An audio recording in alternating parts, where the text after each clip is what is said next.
The Golden Goose Book, being the stories of the Golden Goose, the Three Bears, the Three Little Pigs, Tom Thumb, with numerous drawings in color and black and white, by L. Leslie Brooke.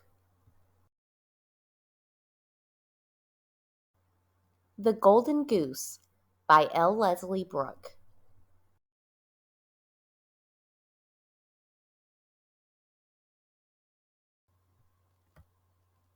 There was once a man who had 3 sons, the youngest of whom was called the Simpleton. He was laughed at and despised and neglected on all occasions. Now it happened one day that the eldest son wanted to go into the forest to hew wood, and his mother gave him a beautiful cake and a bottle of wine to take with him, so that he might not suffer from hunger or thirst. When he came to the wood, he met a little old gray man, who, bidding him good day, said, "Give me a small piece of the cake in your wallet, and let me drink a mouthful of your wine. I am so hungry and thirsty." But the clever son answered, "If I were to give you my cake and wine, I should have none for myself, so be off with you." And he left the little man standing there and walked away. Hardly had he begun to hew down a tree when his axe slipped and cut his arm, so that he had to go home at once and have the wound bound up. This was the work of the little gray man. Thereupon the second son went into the wood, and the mother gave him, as she had given to the eldest, a sweet cake and a bottle of wine. The little old man met him also, and begged for a small slice of cake and a drink of wine. But the second son spoke out quite plainly, "What I give to you I lose myself. Be off with you." And he left the little man standing there, and walked on. Punishment was not long in coming to him, for he had given but 2 strokes at a tree, when he cut his leg so badly that he had to be carried home.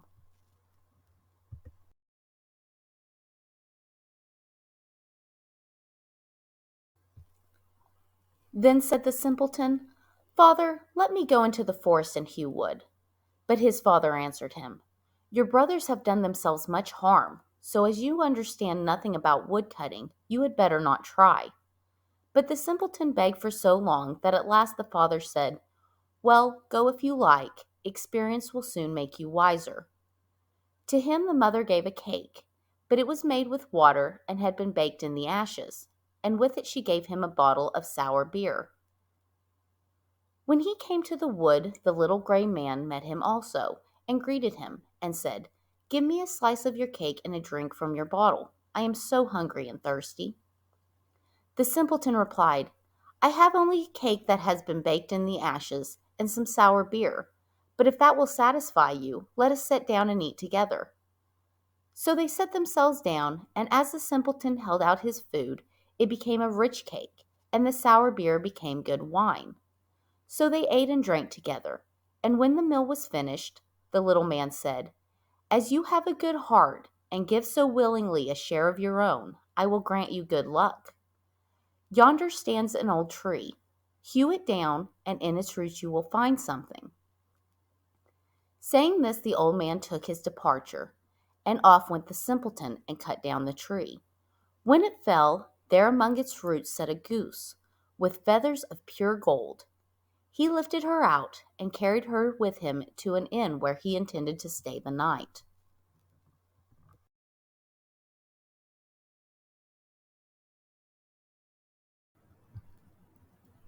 Now the innkeeper had 3 daughters, who on seeing the goose were curious to know what wonderful kind of bird it could be, and longed to have one of its golden feathers. The eldest daughter thought to herself, "Surely a chance will come for me to pull out one of those feathers." And so when the simpleton had gone out, she caught the goose by the wing, but there her hand stuck fast. Shortly afterwards, the second daughter came, as she too was looking for a golden feather. She had hardly touched her sister, however, when she also stuck fast. And lastly came the third daughter with the same object. At this, the others cried out, "Keep off, for goodness sake, keep off." But she, not understanding why they told her to keep away, thought to herself, "If they go to the goose, why should not I?" She sprang forward, but as she touched her sister, she too stuck fast, and pull as she might, she could not get away. and thus they had all to pass the night beside the goose.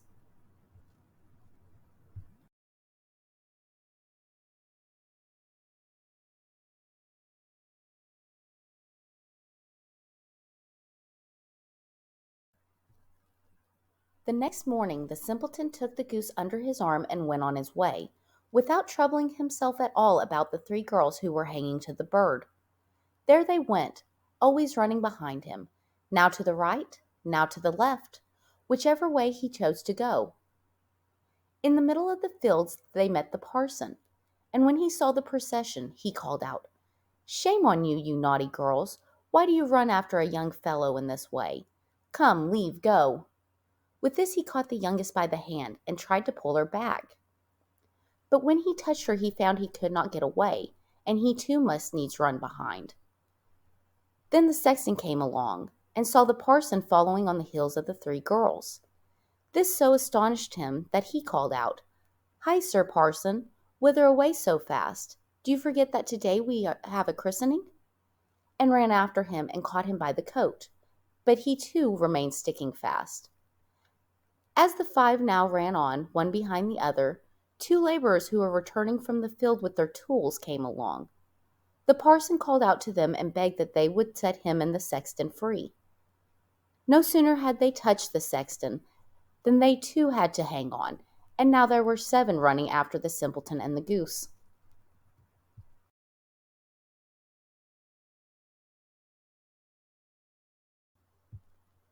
In this way they came to a city where a king reigned, who had an only daughter, who was so serious that no one could make her laugh.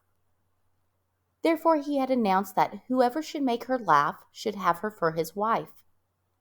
When the simpleton heard this, he went with his goose and his train before the princess. And when she saw the 7 people all running behind each other, she began to laugh, and she laughed and laughed till it seemed as though she could never stop. Thereupon the simpleton demanded her for his wife, but the king was not pleased at the thought of such a son-in-law, and he made all kinds of objections. He told the simpleton that he first must bring him a man who could drink off a whole cellar full of wine. At once the simpleton thought of the little gray man, who would be sure to help him, so off he went into the wood, and in the place where he had cut down the tree, he saw a man sitting who looked most miserable. The simpleton asked him what was the cause of his trouble. "I have such a thirst," the man answered, "and I cannot quench it. I cannot bear cold water. I have indeed emptied a cask of wine, but what is a drop like that to a thirsty man?" "In that case I can help you," said the simpleton. "Just come with me, and you shall be satisfied."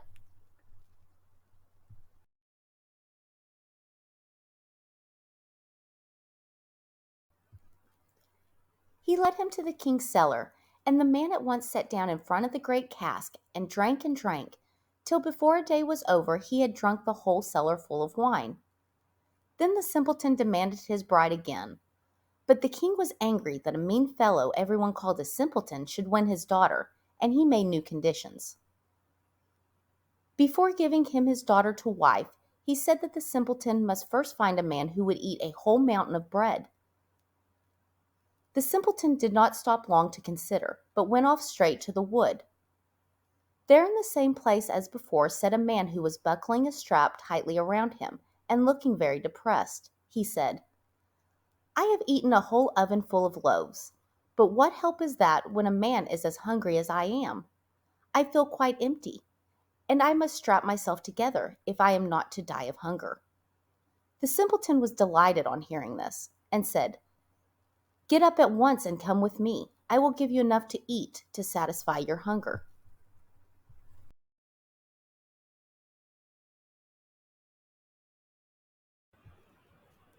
He led him to the king, who meanwhile had ordered all the meal in the kingdom to be brought together, and an immense mountain of bread baked from it. The man from the wood set to work on it, and in one day the whole mountain had disappeared. For the 3rd time the simpleton demanded his bride, but yet again the king tried to put him off, and said that he must bring him a ship that would go both on land and water. "If you are really able to sell such a ship," said he, "you shall at once have my daughter for your wife." The simpleton went into the wood, and there sat the little old gray man to whom he had given his cake. I have drunk for you, and I have eaten for you, said the little man, and I will also give you the ship. All this I do for you because you were kind to me. Then he gave the simpleton a ship that went both on land and water, and when the king saw it, he knew he could no longer keep back his daughter. The wedding was celebrated, and after the king's death, the simpleton inherited the kingdom, and lived very happily ever after with his wife. The Three Bears, with drawings by L. Leslie Brooke. The Story of the Three Bears.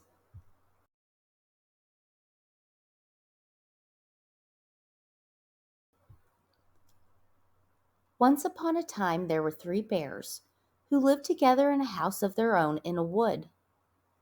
One of them was a little, small, wee bear, and one was a middle-sized bear, and the other was a great, huge bear.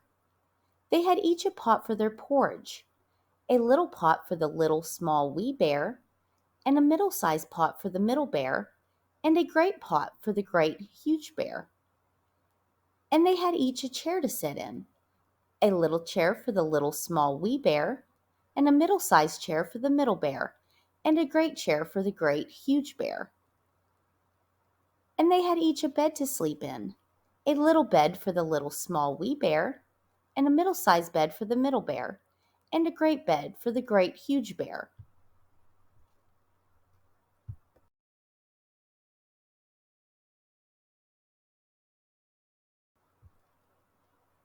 One day, after they had made the porridge for their breakfast and poured it into their porridge pots, they walked out into the wood while the porridge was cooling, that they might not burn their mouths by beginning too soon to eat it. And while they were walking, a little girl called Goldenlocks came to the house. First she looked in at the window, and then she peeped in at the keyhole, and seeing nobody in the house, she turned the handle of the door. The door was not fastened, because the bears were good bears, who did nobody any harm, and never suspected that anybody would harm them. So Goldenlocks opened the door and went in, and well pleased she was when she saw the porridge on the table. If she had been a thoughtful little girl, she would have waited till the bears came home, and then, perhaps, they would have asked her to breakfast. For they were good bears, a little rough or so, as the manner of bears is, but for all that very good-natured and hospitable. But the porridge looked tempting, and she set about helping herself.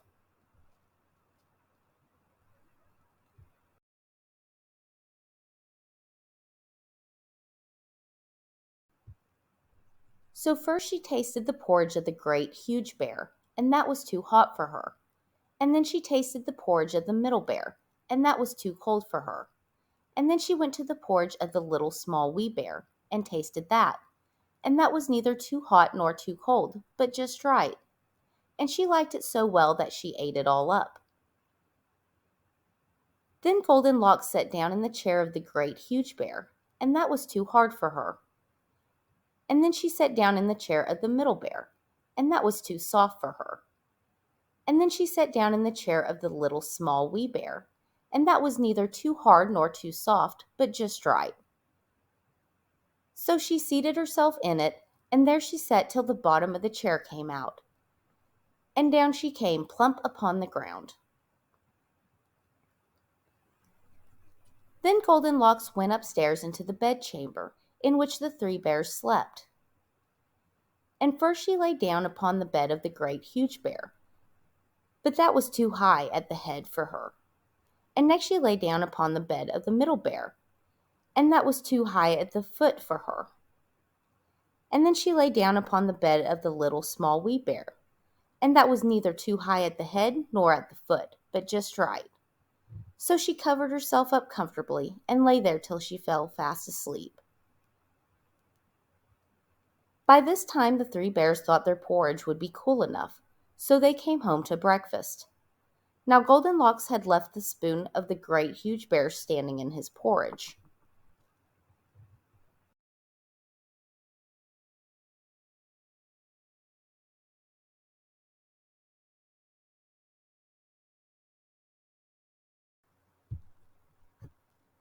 "Somebody has been at my porridge," said the great, huge bear in his great, rough, gruff voice.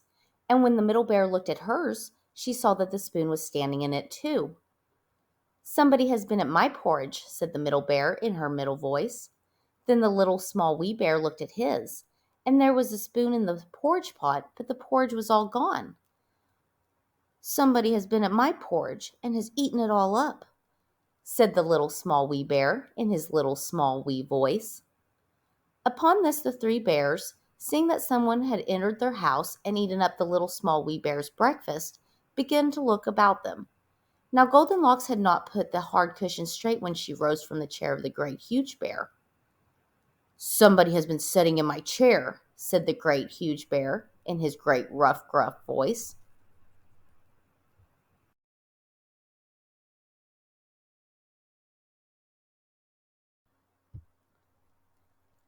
And Goldenlocks had squatted down the soft cushion of the middle bear. "Somebody has been sitting in my chair," said the middle bear in her middle voice. And you know what Goldenlocks had done to the third chair. "Somebody has been sitting in my chair and has set the bottom out of it," said the little small wee bear in his little small wee voice. Then the three bears thought it necessary that they should make farther search. So they went upstairs into their bedchamber. Now Goldenlocks had pulled the pillow of the great huge bear out of its place. "Somebody has been laying in my bed," said the great huge bear in his great rough gruff voice. And Goldenlocks had pulled the bolster of the middle bear out of its place.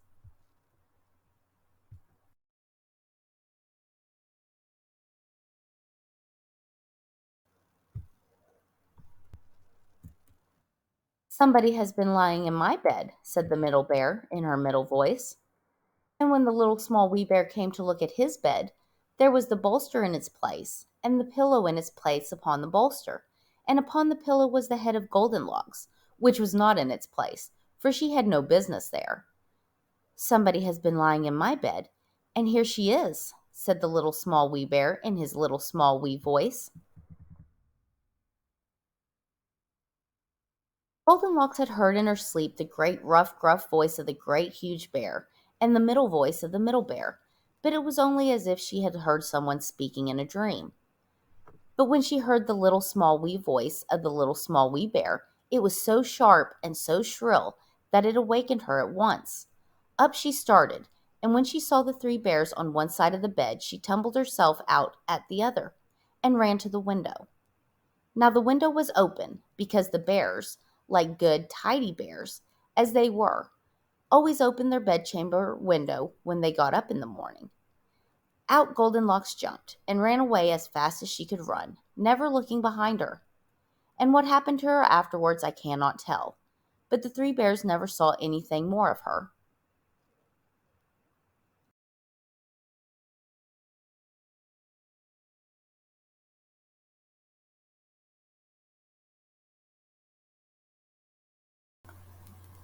The Story of the Three Little Pigs, with drawings by L. Leslie Brooke. The Story of the Three Little Pigs. Once upon a time there was an old sow with three little pigs, and as she had not enough to keep them, she sent them out to seek their fortune.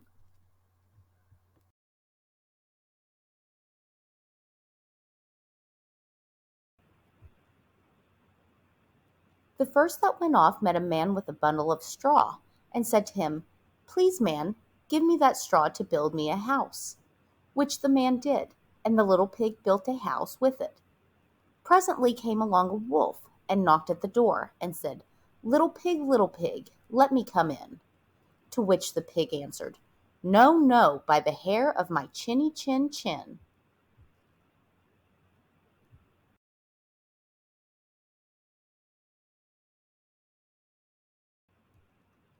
"Then I'll huff and I'll puff and I'll blow your house in," said the wolf. So he huffed and he puffed and he blew his house in and ate up the little pig. The second pig met a man with a bundle of furs, and said, "Please, man, give me that furs to build a house." Which the man did, and the pig built his house. Then along came the wolf and said, little pig, let me come in." "No, no, by the hair of my chinny chin chin." Then I'll puff and I'll huff and I'll blow your house in. So he huffed and he puffed and he puffed and he huffed. And at last he blew the house down and ate up the second little pig. The third little pig met a man with a load of bricks and said, "Please, man, give me those bricks to build a house with." So the man gave him the bricks, and he built his house with them. So the wolf came, as he did to the other little pigs, and said, little pig, let me come in."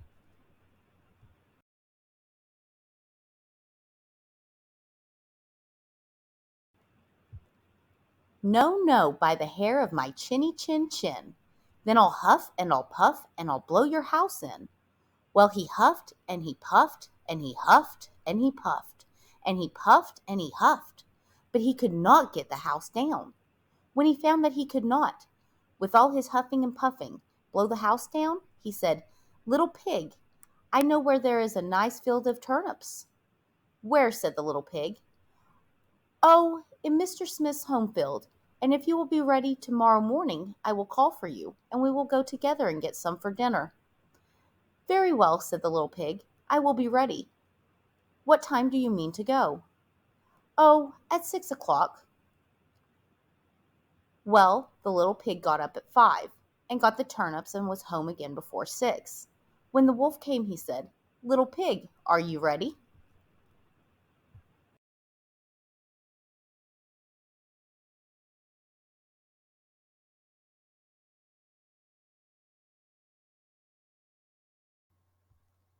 "Ready," said the little pig.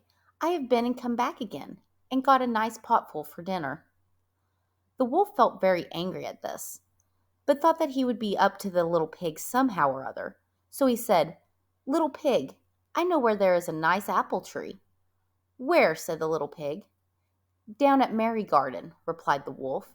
"And if you will not deceive me, I will come for you at 5 o'clock tomorrow, and we will go together and get some apples."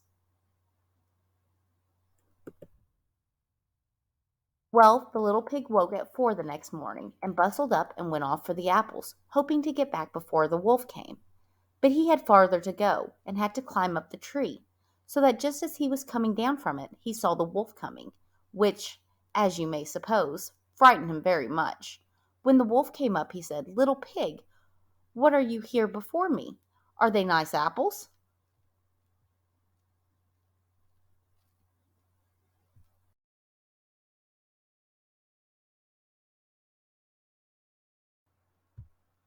"Yes, very," said the little pig. "I will throw you down one." And he threw it so far that, while the wolf was gone to pick it up, the little pig jumped down and ran home. The next day the wolf came again, and said to the little pig, "Little pig, there is a fair in the town this afternoon. Will you go?" "Oh, yes," said the pig, "I will go. What time shall you be ready?" "At 3," said the wolf. So the little pig went off before the time as usual, and got to the fair, and bought a butter churn, and was on his way home with it when he saw the wolf coming. Then he could not tell what to do. So he got into the churn to hide, and in doing so turned it round, and it began to roll, and rolled down the hill with the pig inside it, which frightened the wolf so much that he ran home, without going to the fair.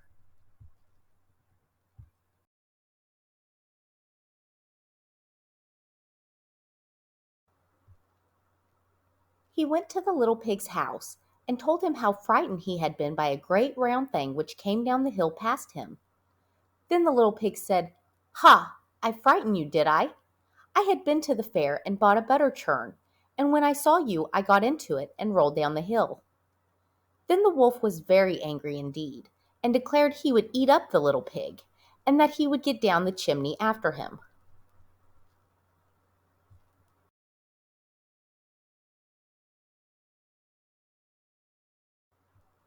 When the little pig saw what he was about, he hung on the pot full of water and made up a blazing fire, and, just as the wolf was coming down, took off the cover of the pot, and in fell the wolf.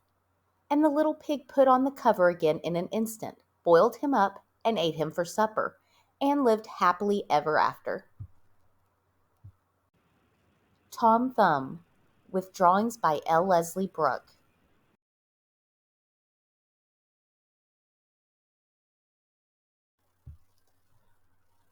Long ago, in the merry days of good King Arthur, there lived a plowman and his wife. They were very poor, but would have been contented and happy if only they could have had a little child. One day, having heard of the great fame of the magician Merlin, who was living at the court of King Arthur, the wife persuaded her husband to go and tell him of their trouble. Having arrived at the court, the man besought Merlin with tears in his eyes to give them a child, saying that they would be quite content even though it should be no bigger than his thumb. Merlin determined to grant the request, and what was the countryman's astonishment to find when he reached home that his wife had a son who, wonderful to relate, was no bigger than his father's thumb.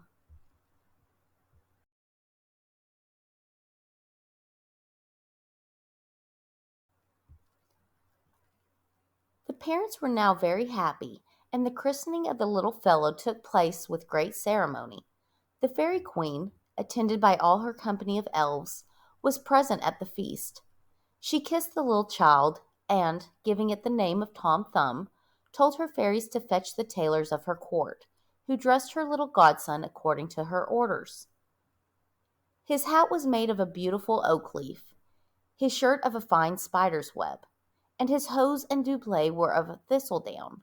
His stockings were made with the rind of a delicate green apple, and the garters were two of the finest little hairs imaginable, plucked from his mother's eyebrows, while his shoes were made of the skin of a little mouse. When he was thus dressed, the fairy queen kissed him once more, and, wishing him all good luck, flew off with the fairies to her court.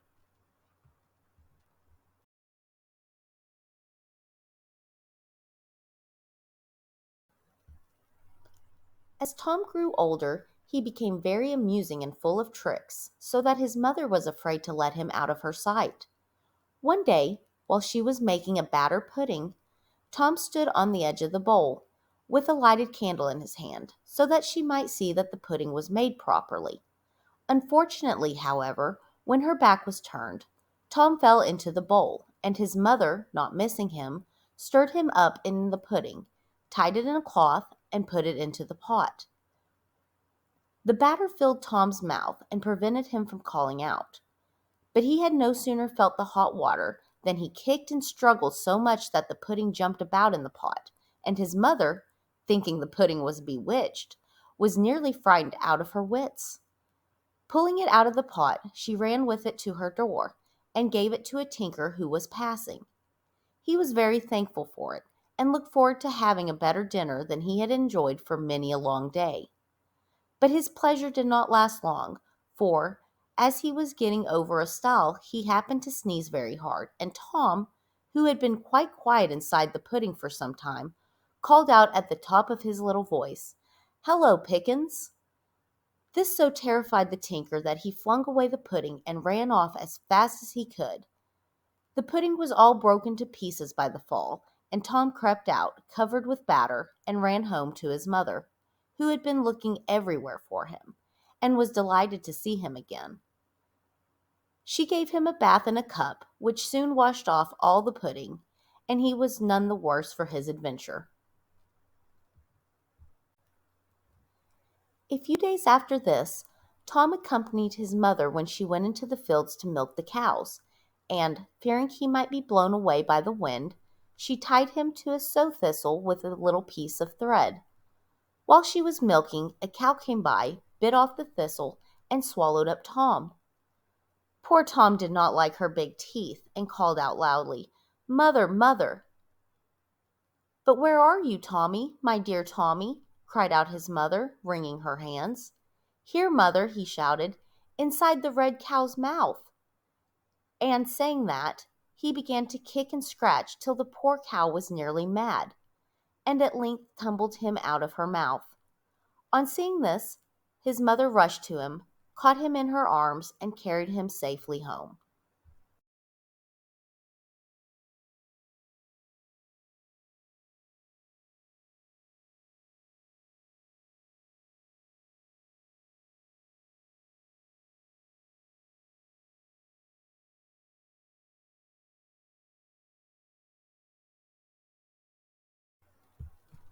Some days after this, his father took him to the fields a plowing, and gave him a whip made of a barley straw with which to drive the oxen. But little Tom was soon lost in a furrow. An eagle, seeing him, picked him up and flew with him to the top of a hill, where stood a giant's castle. The giant put him at once into his mouth, intending to swallow him up. But Tom made such a great disturbance when he got inside that the monster was soon glad to get rid of him, and threw him far away into the sea.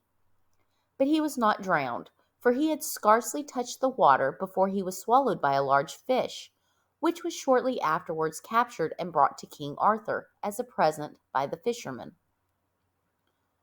When the fish was opened, everyone was astonished at finding Tom inside. He was at once carried to the king, who made him his court dwarf. Long time he lived in jollity, beloved of the court, and none like Tom was so esteemed amongst the better sort. The queen was delighted with the little boy, and made him dance the gallard on her left hand. He danced so well that King Arthur gave him a ring, which he wore round his waist like a girdle.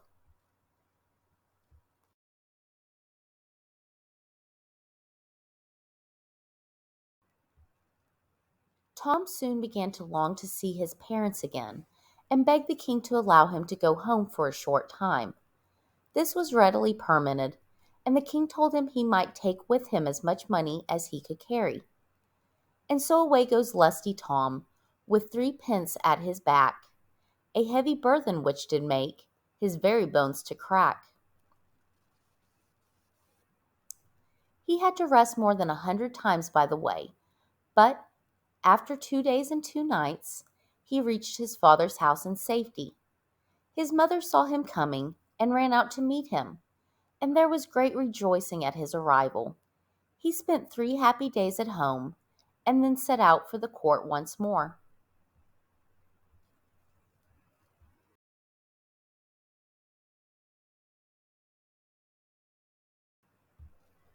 Shortly after his return, he one day displeased the king, so, fearing the royal anger, he crept into an empty flower pot, where he lay for a long time.